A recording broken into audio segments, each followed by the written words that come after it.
आमचे सगळे प्रकल्प पर्यावरणपूरक, पर्यावरणाचा समतोल राखणं ही शासनाची भूमिका। नाशिकच्या तपोवनमधील वृक्षतोडीवर उपमुख्यमंत्री शिंदेंची प्रतिक्रिया। तपोवनची जागा शेकडो वर्षांपासून साधुग्रामसाठी आरक्षित, फक्त रोपटी तोडणार, दुसरीकडे नवी झाडं लावायला 15,000 खड्डे खणतोय मंत्री गिरीश महाजनांचं वक्तव्य। महाजनांसोबत दुश्मनी झाली तरी हरकत नाही, पण तपोवनातील झाडं तोडू देणार नाही, अभिनेते शयाजी शिंदे यांचा इशारा। साधुग्राम उभारण्याकरता झाडांची कत्तल करण्याच्या निर्णयाला विरोध।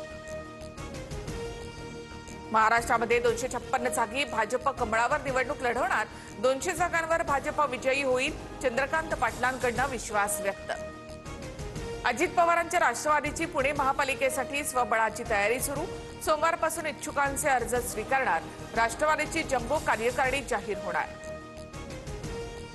विश्वासात न घेता स्वबळाची घोषणा केल्यामुळे पवारांची राष्ट्रवादी आणि ठाकरेंची सेना काँग्रेसवर नाराज। चेन्नीथलांनी ठाकरेंना मुंबईत चर्चा करू असं कळवलं होतं, सूत्रांची माहिती।